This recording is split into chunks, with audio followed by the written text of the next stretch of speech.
Abre aspas, o primeiro jornal multidigital do eixo SP-Rio. Abre aspas. Apoio Sicredi. Gente que coopera, cresce. Terça-feira, 26 de maio, ao vivo pelos Facebooks da SP Rio Mais e do Jornal Vale, está no ar o Abre Aspas, direto dos estúdios da SP Rio Mais, no Jardim Aquários, em São José dos Campos, São Paulo. Os destaques desta edição. Brasil ultrapassa a marca de 23 mil mortes por coronavírus. Durante feriado, isolamento aumenta em São Paulo e cai na RM Vale. Cidades do litoral norte abordam mais de 5 mil veículos durante feriado. Polícia Federal faz operação na casa do governador do Rio de Janeiro, Wilson Witzel. Por falta de segurança, emissoras suspendem cobertura no Palácio da Alvorada. Essas e muito mais notícias na edição de hoje do Abre Aspas, logo após o comercial. Fique com a gente.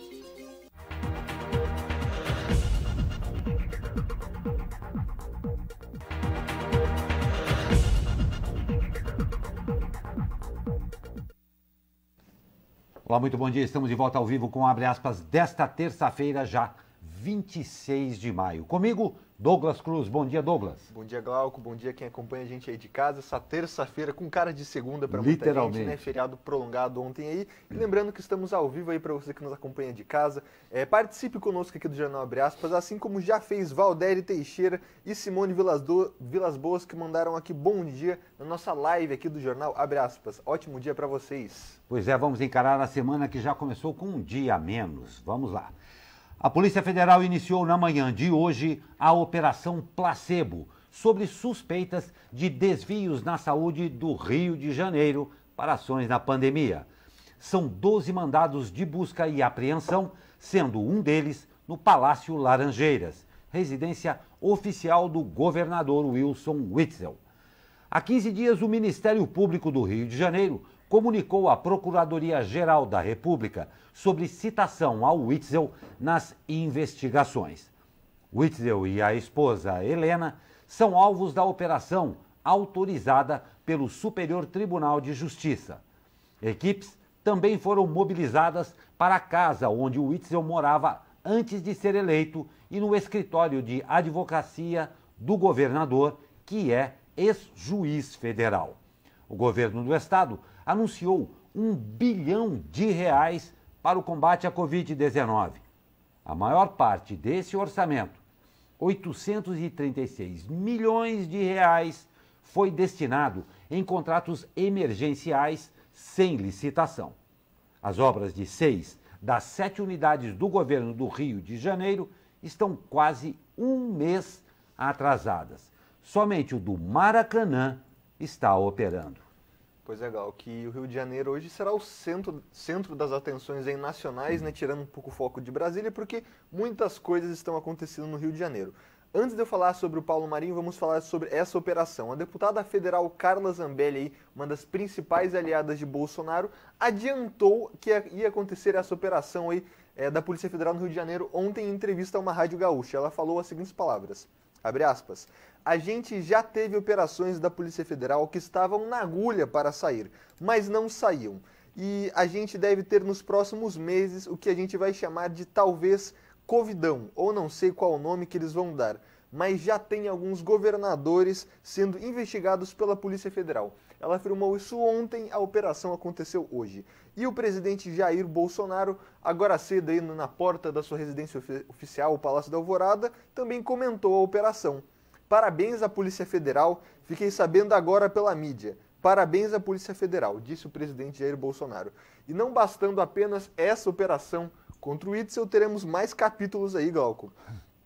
O Tássio Musi foi nomeado ontem como novo superintendente da Polícia Federal no Rio de Janeiro. A gente sabe que a superintendência da Polícia Federal do Rio de Janeiro foi um dos motivos que levaram à demissão do ministro, ao pedido de demissão do ministro Sérgio Moro, né, ex-juiz Sérgio Moro. E o Paulo Marinho, que é um empresário que denunciou aí a família Bolsonaro, também vai dar depoimento hoje na sede da Polícia Federal, na onde? No Rio de Janeiro. Então, a gente já falou um pouco de coronavírus, de polícia, e o dia inteiro vai ser isso no Rio de Janeiro. Olha, é lamentável a gente vislumbrar um ar de normalidade no nosso país quando se fala de corrupção dentro do poder. É lamentável nós sentirmos isso aí. O que acontece no Rio de Janeiro, Deus que nos perdoe, mas parece esperado e é lamentável. E como o Douglas falou aqui, nas próximas operações da Polícia Federal, infelizmente, talvez o caráter de normalidade da Terra Brasilis seja evidenciado com o desfecho aí ou a investigação de mais casos de corrupção e desvio de verbas da saúde no meio de uma pandemia. Lamentável isso. E o último boletim diário divulgado pelo Ministério da Saúde aponta um total de 374.898 infectados por coronavírus no Brasil. O número de mortes chegou a 23.473 óbitos. Segundo o Ministério, 3.742 mortes são suspeitas e estão em investigação. E 197.592 casos seguem em acompanhamento.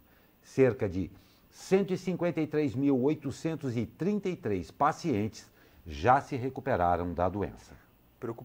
Muito preocupante esses números, né, Glauco? E a gente ressalta que o Brasil já é o segundo país que mais registra casos da doença no mundo, né?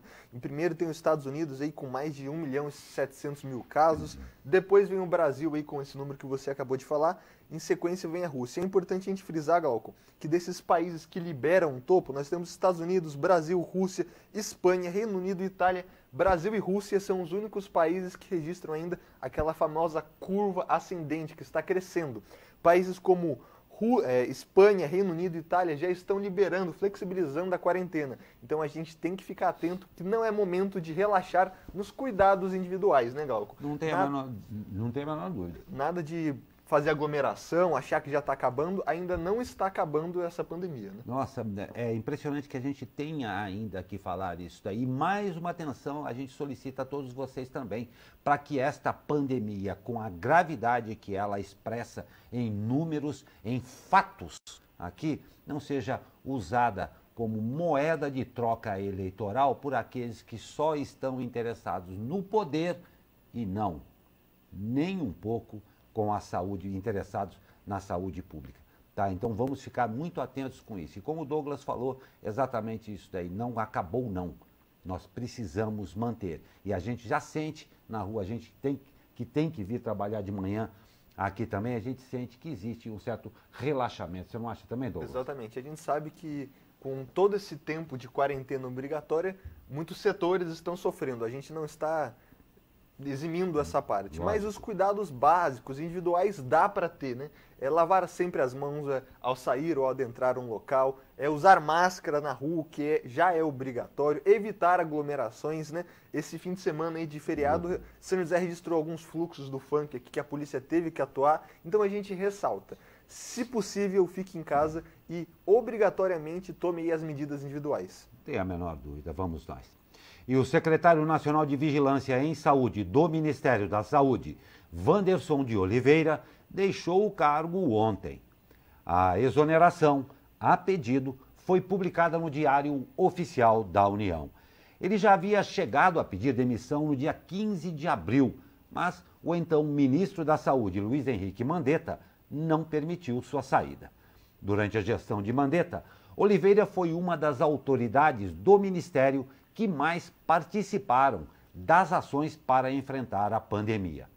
Assim como o ex-ministro, o secretário defende o isolamento social como estratégia de contenção do coronavírus, medida criticada pelo presidente Jair Bolsonaro, que afirma que esta ação é prejudicial à economia. Oliveira é servidor do Hospital das Forças Armadas em Brasília e se reapresentará à instituição. Pois é, Glauco, vou ler aqui mais alguns comentários que mandaram aqui pra gente. Eulália Ferreira mandando bom dia pra gente. Eulália também sempre presente nas nossas transmissões. A Márcia Marim mandando bom dia e perguntando como a deputada Carla Zambelli sabia antecipadamente da investigação. É uma ótima pergunta que todos queremos saber. Pergunta que não quer se calar. Exatamente. Luizão também comentou aqui com a gente, falando sobre um possível desvio de verbas de Cruzeiro. Eugênia Menicucci mandando bom dia pra gente. Ótimo dia para vocês. Continuem participando conosco aqui, dando sua opinião, fazendo sua crítica, seu elogio. Estamos aqui exatamente para ouvir vocês, né? Não tem a menor dúvida, um prazer tê-los conosco. 3 empresas de comunicação decidiram suspender a cobertura jornalística na porta do Palácio da Alvorada, em Brasília.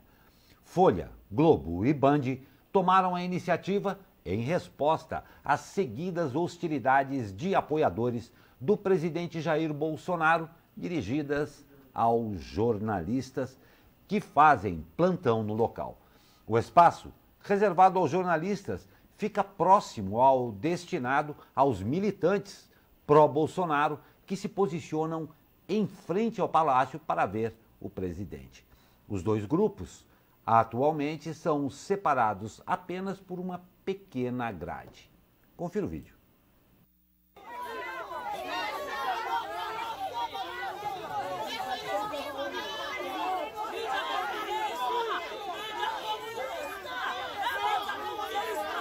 É interessante, né? Ninguém está tirando o direito de ninguém apoiar ninguém, não é, Douglas? Pois é. Mas o confronto nunca leva a nada. Os jornalistas estão trabalhando, não é aqui, não estamos jogando confete só nos jornalistas. Por favor, não é esse o caso. Mas eles estão trabalhando e é obrigação deles, sim, fazerem, às vezes, fazer perguntas que podem parecer impertinentes, quando, na verdade, eles estão atrás do fato, não é? Exatamente, Glauco. A gente sabe que a imprensa, o jornalismo tem em sua missão primária investigar, denunciar muitas vezes, sendo de um determinado partido político ou de outro. Então fica aí essa ressalva, né, que infelizmente algumas empresas estão tendo que parar de cobrir para manter aí a segurança dos seus funcionários. A gente ressalta, né, que você não gostaria que alguém fosse até o teu trabalho e te agredisse verbalmente, seja qual for. A gente não está falando que se seu trabalho está sendo bem feito ou mal feito, ninguém vai até o seu trabalho te agredir. E a gente aqui da mídia também espera que a população tenha a mesma posição conosco, né, que está trabalhando. Muitas vezes não temos informações, trabalhamos aqui exatamente para informar vocês.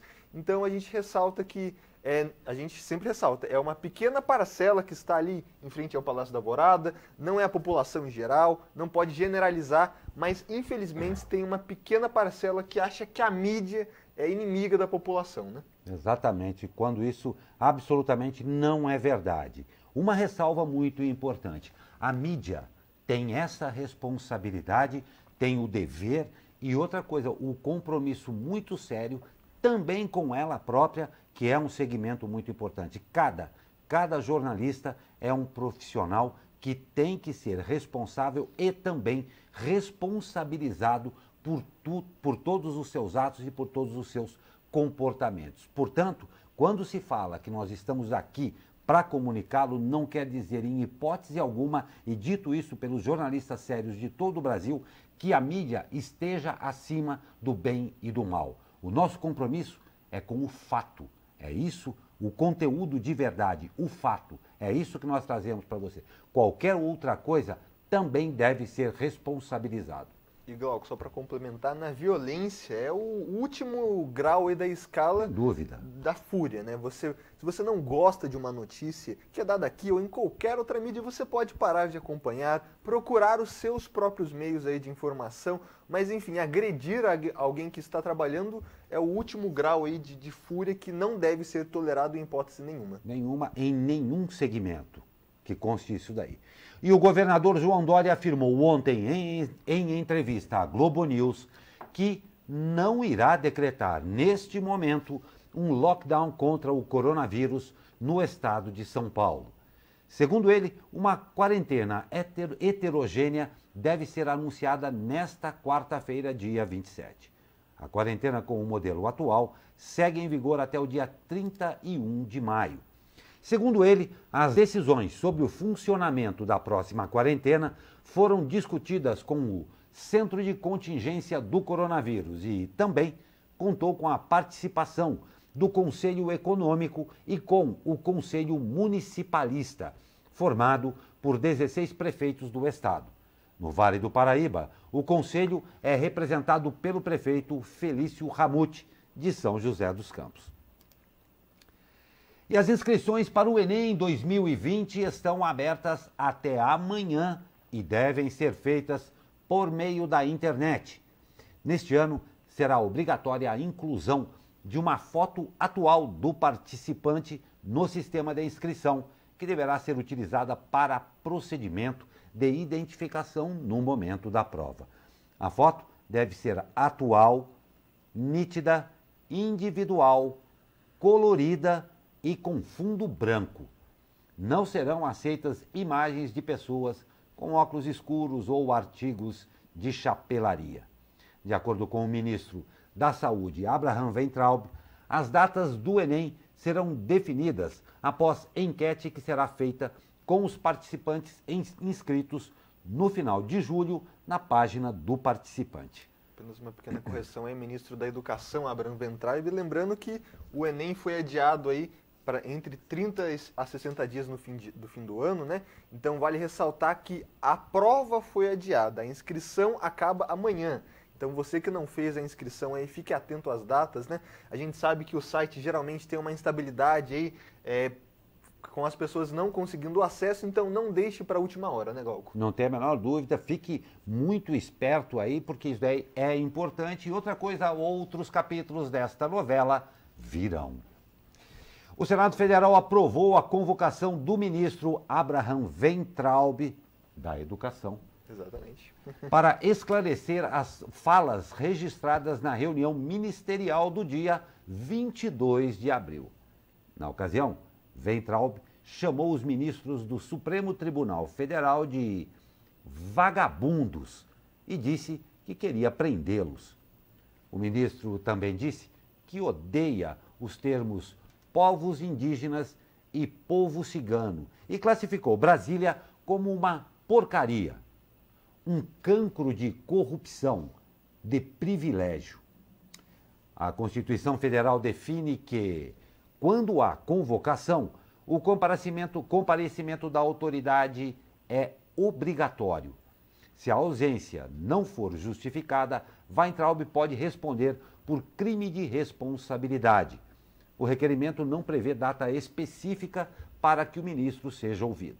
A decisão cabe à presidência do Senado. Pois é, o ministro da Educação está sendo muito questionado em diversas áreas aí do governo, da imprensa, da sociedade.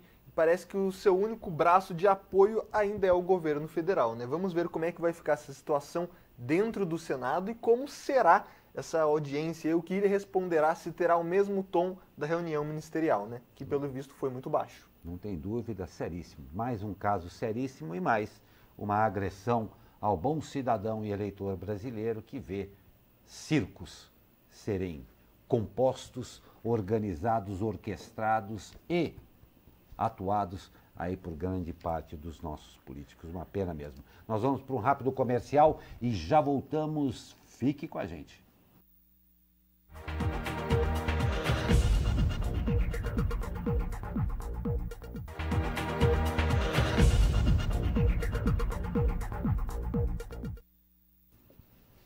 Nove horas e 58 minutos, estamos de volta com o Abre Aspas desta terça-feira. E durante o feriado prolongado, a capital paulista atingiu o melhor índice de isolamento desde maio. Já o Vale do Paraíba registrou a pior média para um final de semana desde o início da quarentena. Vamos aos números do CIMI, o Sistema de Monitoramento Inteligente do Governo Estadual. A cidade de São Paulo registrou, no domingo, 57% de isolamento social, número maior que a média da nossa região, que registrou 56% de isolamento. As cidades que tiveram queda no isolamento foram Guaratinguetá, Lorena, Taubaté, Cruzeiro e Pindamonhangaba, todas com número menor que 55%. São José dos Campos e Jacareí tiveram um isolamento de 56% e 55%, respectivamente. As cidades litorâneas continuam dando bom exemplo. Mesmo com os turistas do feriado, São Sebastião continua liderando o ranking estadual com 67%. Ubatuba registrou 62% e Caraguatatuba 58%. No estado, a média de isolamento no domingo foi de 55%, número considerado aceitável pelo governo estadual para evitar medidas mais duras no combate ao novo coronavírus, como o lockdown. Uma pergunta para você, Douglas. Diga. O isolamento acabou aumentando na capital em função da antecipação do feriado ou por causa do frio? O que você acha? Não sei, né? As autoridades aí têm que responder essa pergunta, mas é um fato que se mostrou real, né? O isolamento aumentou, na capital, com as pessoas ficando em casa ou viajando aqui para cidades do litoral norte. Cabe essa dúvida, né? Porque a gente vai ver aí na próxima notícia que, pelo visto, os turistas desceram para o litoral, né, Glauco? Pois é, Douglas, mas a nossa parte, inclusive, fizemos aqui, comentando com você que não era feriado e tudo mais, e a situação acabou acontecendo. Durante o mega feriado da Grande São Paulo, as cidades do litoral norte abordaram mais de 5.000 veículos nas barreiras sanitárias. Em Caraguatatuba, a prefeitura informa que até a sexta-feira, dia 23, mais de 1.000 carros foram abordados. Segundo a administração, olha só, grande parte dos motivos para adentrar a cidade foram fantasiosos e esdrúxulos. Já em São Sebastião, quase 4.000 carros foram parados nos bloqueios educativos montados nas divisas da cidade. Tudo isso até sexta-feira. Ambas cidades ainda não divulgaram o número do feriado de ontem, onde as barreiras sanitárias se mantiveram. Aí, os números dizem por si só, né, Douglas? Exatamente. Vamos para a praia. Exatamente, mais de 5.000 veículos até a sexta-feira. Teve ainda o sábado, domingo e a segunda-feira, que também foi feriado estadual. Isso aí se comprovou, né, Glauco? As pessoas acabaram descendo aí ao litoral norte. Em São Sebastião, tivemos aí, se eu não me engano, na sexta-feira, alguns registros de confronto, inclusive, de moradores locais com turistas que também são locais, mas que moram atualmente na Grande São Paulo e têm casas de veraneio aí em São Sebastião. Vídeos aí circularam pelas redes sociais, nada que chegou aí às vias de fato, né? Mas enfim, a gente sabia que isso ia acontecer, foi avisado. Agora o que a gente espera é que os números do litoral norte não aumentem, né, exponencialmente de coronavírus. A gente espera que os casos se mantenham baixos, porque a gente sabe que o litoral norte tem uma infraestrutura de saúde menor do que o da capital paulista. Não tem a menor dúvida, muito isso em função de irresponsáveis que, excluindo-se, obviamente, as necessidades que elas existem e emergências, que acham que estão de férias e vamos todos para a praia. Na sexta-feira, o Douglas citou aqui um exemplo que me ficou na cabeça também, e hoje, lendo a matéria aqui de explicações esdrúxulas e fantasiosas, aí eu fiquei me lembrando. Eu fico muito preocupado com os pets, que, em primeiro lugar, porque eles foram largados na casa de praia, ponto 1. Segundo lugar, não tem ninguém ali na cidade, ou um caseiro, você que tem a casa de praia deveria ter condição de ter um desse também. E esses bichos, a quantidade de bicho, então, porque todo mundo desce todo final de semana para dar água para o cachorro. Exatamente. Caraguatatuba, né? Fez Exato. uma barreira sanitária que questionava o que você vai fazer, turista. Você tem placa de São Paulo, o que você está fazendo no litoral norte? E as pessoas, segundo a prefeitura, davam razões esdrúxulas, como alimentar o cachorro, cortar grama, coisas que são feitas rotineiramente, né? Por que vai fazer isso numa segunda-feira, por exemplo? Não tem a menor dúvida, e pelo amor de Deus, preocupante o estado dos pets no nosso litoral norte, porque é muita hipocrisia. No frigir dos ovos é exatamente isso daí. E a Prefeitura de São José dos Campos cancelou a compra de máscaras e álcool gel. As 5 compras haviam sido realizadas com dispensa de licitação entre março e abril e somavam valor de 1,6 milhões de reais. Segundo a Prefeitura, os contratos foram cancelados por fatores como falha nas amostras e desrespeito ao prazo.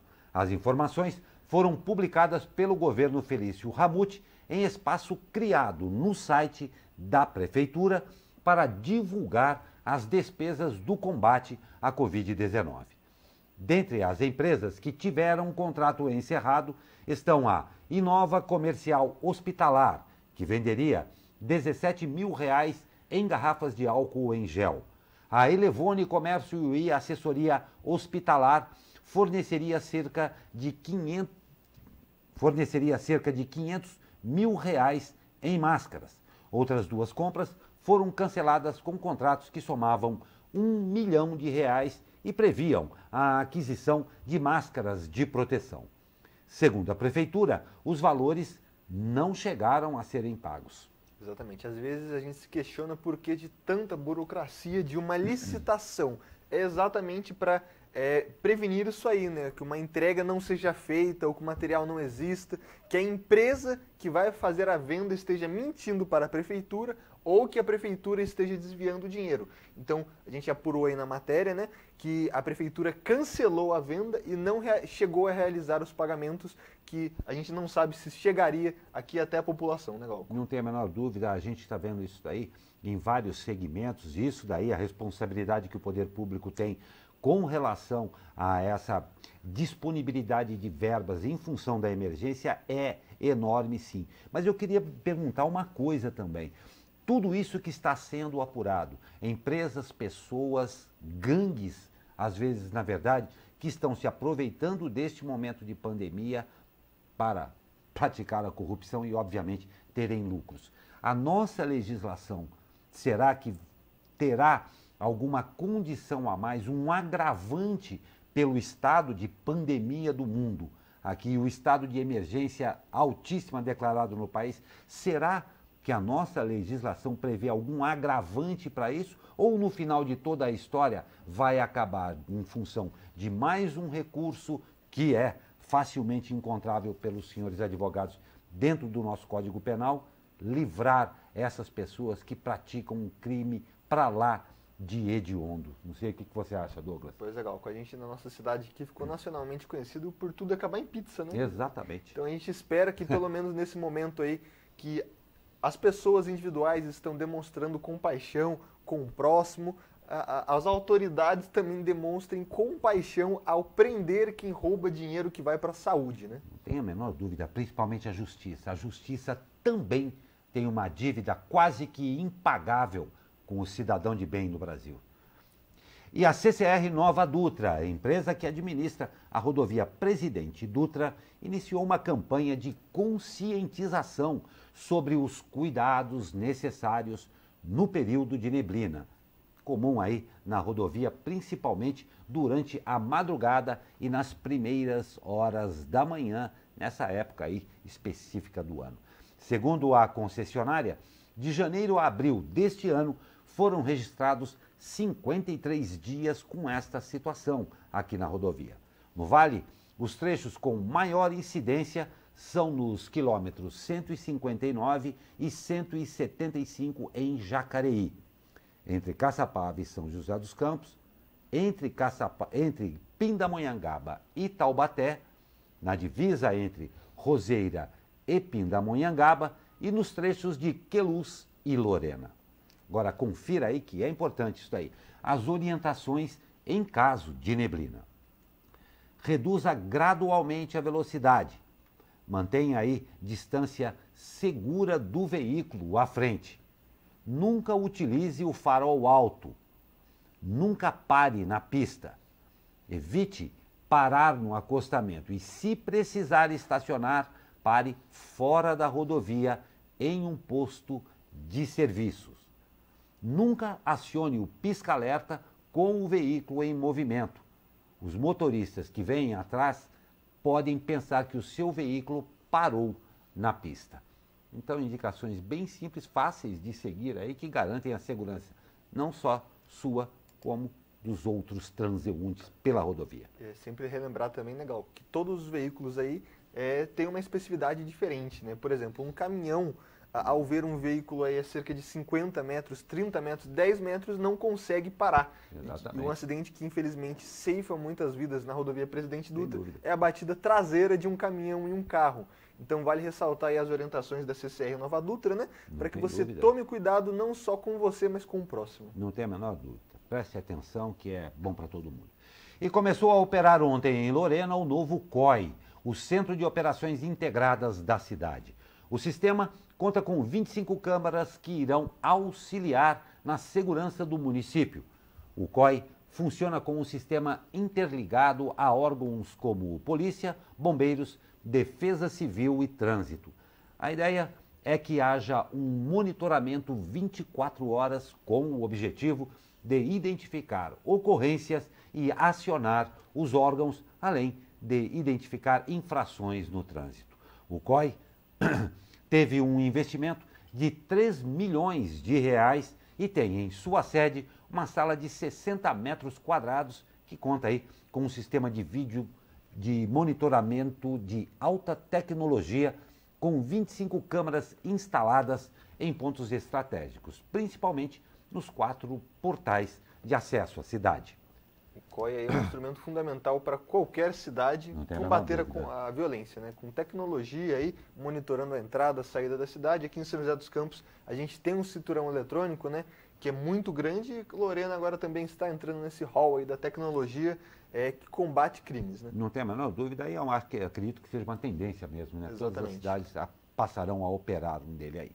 E um homem de 37 anos foi baleado na tarde de ontem após tentativa de assalto no bairro Vila São Bento, em São José dos Campos. A vítima foi atingida por 2 disparos e encaminhada ao pronto-socorro da Vila Industrial.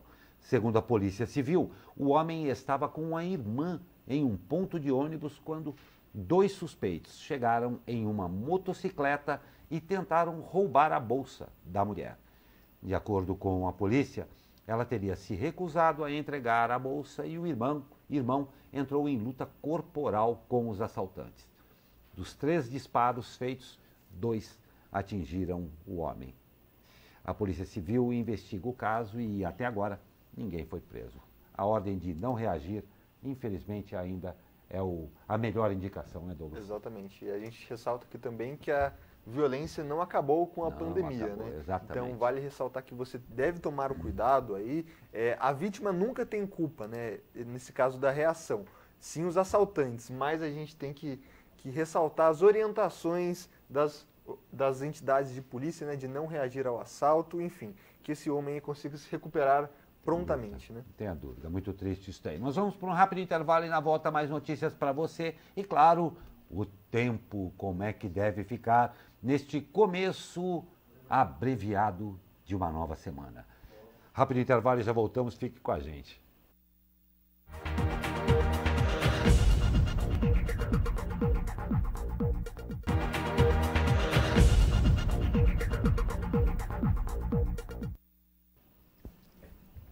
Dez horas 15 minutos, estamos de volta com abre aspas desta terça-feira. E um final de semana gelado para quem estava esperando essa bela estação. Claro, eu sou suspeito para falar, está contente. Já outras pessoas querem que isto passe logo. Vamos saber com ele como é que vai ficar esta friaca para esta semana. Fala, meu amigo Caio Souza, muito bom dia. Fala, Glauco Turzi, muito bom dia. O tempo continuará estável aqui na nossa região nesta terça-feira. O dia será de céu com poucas nuvens, bastante sol, mas temperaturas amenas. A máxima deve ficar aí na casa dos 26 graus no Vale do Paraíba, 25 no litoral, 23 em São Paulo e 18 na Serra da Mantiqueira. A umidade relativa do ar deverá ficar aí na casa dos 35% na parte da tarde. Por isso vale aquele aviso de beber bastante água. Essas condições do tempo são provocadas por um sistema de alta pressão que deverá permanecer aqui na região até o final da semana. Então, pelo menos até a próxima sexta-feira, as condições do tempo deverão ser semelhantes ao que veremos hoje. Caio Souza, direto da sala de operações do Tempo Vale, para o jornal Abre Aspas. Muito obrigado, Caio Souza. Um grande abraço a você e a todos aí do Tempo Vale. E para você que gosta de frio, não sei se o Douglas gosta de frio aqui. Não sou muito fã, não. Não, mas é a Semana do Caldinho. Pois Nós falando que ia começar, começou a Semana do Caldinho. Exatamente. Está aberto aí para você comprar o seu caldinho, drive-thru, delivery, seja o que for. E a gente ressalta que se cuide, né? 4 graus aí na Serra da Mantiqueira. Ontem a temperatura chegou a chegar aí em 2 graus, então o frio não é brincadeira, né, Glauco? 2 graus é uma temperatura bem gelada. Nossa, bem gelada mesmo. E o que a gente comentava aqui, a variação é grande também. Previsão aí para hoje, para São José, começou com 6 e vai até os 26. Tem que prestar atenção na saúde, porque a variação é muito grande. Exatamente. Né? Então, vamos lá de caldinho, isso é bom. E olha só, a Casa Branca divulgou ontem comunicado antecipando para amanhã o início de novas restrições de viagens do Brasil para os Estados Unidos.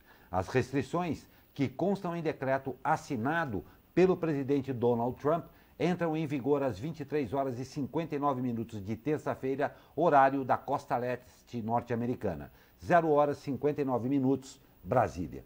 Conforme matéria do G1, no domingo a Casa Branca anunciou a proibição de entrada nos Estados Unidos de passageiros provenientes do Brasil, 2 dias depois de o país ter se tornado aqui o número 2 no mundo em casos de coronavírus. A restrição não será aplicada a pessoas que residam nos Estados Unidos ou sejam casadas com cidadão americano, ou ainda que tenha residência permanente no país, filhos ou irmãos de americanos ou residentes permanentes também poderão entrar, desde que tenham menos de 21 anos. Membros de tripulações de companhias aéreas ou pessoas que ingressem no país a convite do governo americano também estão isentas da proibição. Ou seja, não vai poder ir para a Disney agora, né? Não vai poder, não tem Disney esse ano, para desespero da Disney. E um alerta para a gente também, aqueles recordes que nós não queremos ganhar nunca. Somos o segundo, não vamos esquecer isso aí. Douglas já falou hoje também, o Brasil ainda está na curva ascendente. Não é hora de relaxar. É isso aí. E o grupo Latam Airlines e suas afiliadas no Chile, Peru, Colômbia, Equador e Estados Unidos entraram nesta terça-feira com pedido de recuperação judicial nos Estados Unidos em razão aí dos impactos da crise do coronavírus nas operações da companhia. Conforme matéria do G1, as subsidiárias do grupo no Brasil, Argentina e Paraguai não estão envolvidas no processo de reestruturação de dívida sob a proteção do capítulo 11 da Lei de Falência dos Estados Unidos, que permite um prazo para que as empresas se reorganizem financeiramente. Segundo a agência Reuters, a Latam se torna o maior grupo de aviação a buscar uma reorganização de emergência como consequência dos impactos da pandemia. Pois a gente já noticiou aí que a aviação mundial paralisou aí quase 90%, né? Seja aí com venda de passagens ou manutenções e vendas de avião. Isso impacta diretamente aqui a gente de São José dos Campos, que é a cidade sede aqui, a capital nacional da aviação, né? Exatamente. Enfim, vamos esperar aí que a Latam não demita muitos funcionários, passe por que essa crise acabe logo para nossa aviação voltar a prosperar. Né, Glauco, lendo alguns comentários aqui, o Ramon Ricardo manda aqui, bom dia a todos, ótimo dia para você, Ramon. Deixa eu pegar mais alguns comentários. A Simone Vilas Boas comentou aqui no começo do jornal, Cucuri, nosso deputado federal Eduardo Cury está nos visitando. Ele e o prefeito Felício Ramute fizeram uma live agora há pouco aí, comentando sobre algumas medidas de combate ao coronavírus aqui na cidade. Eugênia Minicucci, Diego Santana, Li Costas mandam aqui pra gente, bom dia, ótimo dia para vocês que acompanham aqui o jornal Abre Aspas. Um prazer tê-los conosco, sempre fiquem à vontade. E vamos de esporte. Faltando ainda 7 rodadas para o final, a Liga Alemã de Futebol terá decisões hoje. Primeiro, com a prova do líder, o Borussia Dortmund recebe o Bayern de Munique às 13h30 no Westfalenstadion, em Dortmund. O Bayern de Munique Time do brasileiro Felipe Coutinho lidera a Bundesliga com 61 pontos conquistados. O Borussia Dortmund, time do norueguês Haaland, vem logo atrás com 57 pontos. Além deste jogão aí, teremos outros também importantes. Ocupando a quarta posição com 53 pontos, o Bayer Leverkusen recebe o Wolfsburg, que ocupa sexta posição com 39 pontos. E o quinto colocado, o Borussia Mönchengladbach, visita o Werder Bremer, que está na 10ª colocação dentro da zona de rebaixamento. E o futebol brasileiro está de luto. Com passagens por Corinthians, São Paulo e Seleção Brasileira Feminina, o técnico Oswaldo Fumeiro Álvares, conhecido popularmente por Vadão, faleceu aí no início da tarde desta segunda-feira em São Paulo, decorrente de complicações relacionadas a um câncer no fígado. Oswaldo Álvares, de 63 anos, deixa sua esposa Ana Álvares e 2 filhos, Adriano e Carolina, que fazia parte da assessoria de imprensa do pai. O velório e sepultamento acontecerá em Monte Azul Paulista, sua terra natal. Para quem não conhecia, o Vadão ficou muito famoso aí nas épocas de ouro do São Paulo, que lançou aí Kaká, Luiz Fabiano, Júlio Batista. Então é uma grande perda para todo o esporte nacional. Não tem a menor dúvida, não tem a dúvida. E olha só, de Portugal ao sertão nordestino, a série História da Alimentação no Brasil, recém-lançada na Amazon Prime Video, recupera uma das obras mais importantes sobre o tema no país. Um livro aí com o mesmo nome, escrito por Luiz da Câmara Cascudo.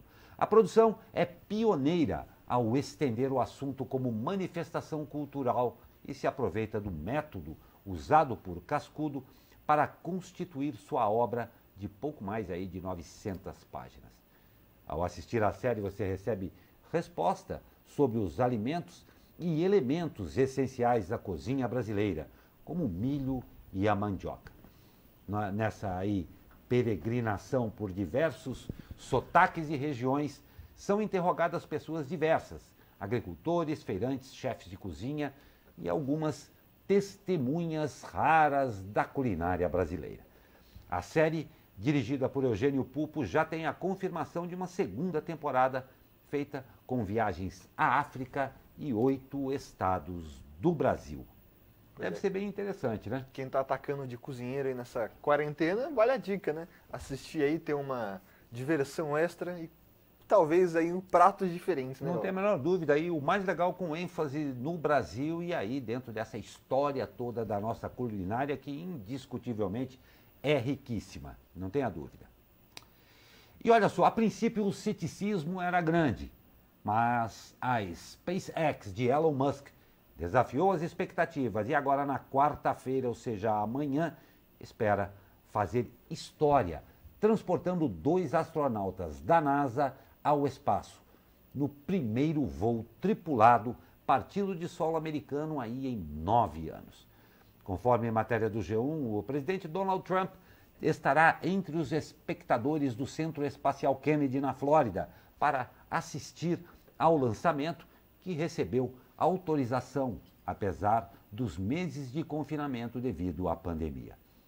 Destinado a desenvolver naves espaciais privadas para transportar astronautas americanos ao espaço, o programa de tripulação comercial da NASA começou sob o governo ainda de Barack Obama. Trump o vê como um símbolo de sua estratégia para reafirmar o domínio americano do espaço, tanto militar, com a criação da Força Espacial, quanto o civil. O atual presidente ordenou que a NASA retorne à Lua em 2024. Um cronograma difícil de cumprir, mas que com certeza deu aí um novo e grande impulso à Agência Espacial Americana. Bacana isso, né? Uma notícia interessante aí que mexe com o nosso imaginário, né? Até porque tanto a SpaceX, que é uma empresa privada, quanto a NASA, né, tem planos aí para depois de 2030 aí, mais de 10 anos para frente, começar a ter viagens habitáveis até Marte. Legal. Então é um plano muito extenso, um plano muito legal que a gente tem que acompanhar de perto aí porque é um próximo capítulo um pouco distante, mas que com certeza aí mexe com o imaginário de muita gente, né, Não Glauco? tem a menor dúvida, e muito interessante o acesso da iniciativa privada ao lançamento de cargas espaciais, particularmente com relação a astronautas no espaço desenvolvido pelos Estados Unidos. Porque até agora, no caso, por exemplo, da estação espacial, boa parte do que era levado de carga ou de tripulações, e mesmo resgate das tripulações, era feito pelo foguete russo Soyuz. Então isso daqui é um importantíssimo marco para os Estados Unidos e para o mundo inteiro. A volta à Lua seria, como o Douglas falou aqui, exatamente uma plataforma para Marte. Isso daí é de interesse de todo mundo, porque quando se trata disso aí, gera-se tecnologia, pesquisa e tecnologia que acabamos todos nós beneficiados.